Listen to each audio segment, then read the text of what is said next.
ایک مالدار تاجر مسجد میں بیٹھا تھا اور قریب ہی ایک فقیر دعا مانگ رہا تھا، یا اللہ، آج میں اس طرح کا کھانا اور اس قسم کا حلوہ کھانا چاہتا ہوں۔ تاجر نے یہ دعا سن کر بدگمانی کرتے ہوئے کہا، اگر یہ مجھے کہتا تو میں اسے ضرور کھلاتا، مگر یہ بہانے سے مجھے سنا رہا ہے تاکہ میں سن کر اسے کھلا دوں، واللہ میں تو اسے نہیں کھلاؤں گا۔ وہ فقیر دعا سے فارغ ہو کر ایک کونے میں سو گیا۔ کچھ دیر بعد ایک شخص کھانا لے کر آیا اور فقیر کو ڈھونڈ کر جگایا اور بڑے ادب سے کھانا اس کے سامنے رکھ دیا۔ فقیر نے اس میں سے کچھ کھایا اور بقیہ واپس کر دیا۔ تاجر نے دیکھا تو یہ وہی کھانے تھے جن کے لیے فقیر نے دعا کی تھی۔ تاجر نے کھانا لانے والے کو اللہ کا واسطہ دے کر پوچھا، کیا تم انہیں پہلے سے جانتے ہو؟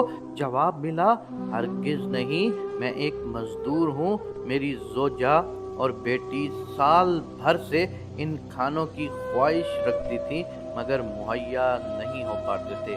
آج مجھے مزدوری میں ایک مسکال یعنی 4.5 ماشے سونا ملا تو میں نے اس سے گوشت وغیرہ خریدا اور گھر لے آیا۔ میری بیوی کھانا پکانے میں مصروف تھی کہ اس دوران میری آنکھ لگ گئی۔ آنکھیں تو کیا سوئیں، قسمت جاگ اٹھی۔ مجھے خواب آیا کہ آج تمہارے علاقے میں ایک مسافر آیا ہوا ہے، اس کا قیام مسجد میں ہے، جو کھانے تم نے اپنے بیوی بچوں کے لیے تیار کروائے ہیں ان کھانوں کی اسے بھی خواہش ہے، اس کے پاس لے جاؤ، وہ اپنی خواہش کے مطابق کھا کر واپس کر دے گا۔ نیند سے اٹھ کر میں نے حکم کی تعمیل کی جس کو تم نے بھی دیکھا۔ تاجر کہنے لگا، میں نے ان کو انہی کھانوں کے لیے دعا مانگتے سنا تھا، تم نے ان کھانوں پر کتنی رقم خرچ کی؟ اس شخص نے جواب دیا، مسکال بھر سونا۔ اس تاجر نے اسے پیشکش کیا کہ ایسا ہو سکتا ہے کہ مجھ سے 10 مسکال سونا لے لو اور اس نیکی میں مجھے 1 قیرات کا حصے دار بنا لو۔ اس شخص نے کہا، یہ ناممکن ہے۔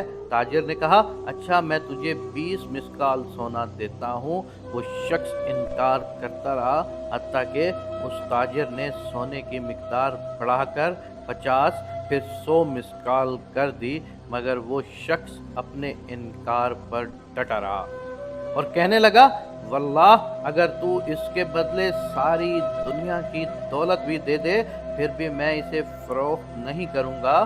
تمہاری قسمت میں یہ چیز ہوتی تو تم مجھ سے پہل کر سکتے تھے، لیکن اللہ تعالیٰ اپنی رحمت کے تحت خاص کرتا ہے، جسے چاہے وہ اپنی رحمت عطا کرتا ہے اور جسے چاہے وہ اس سے محروم کر دیتا ہے۔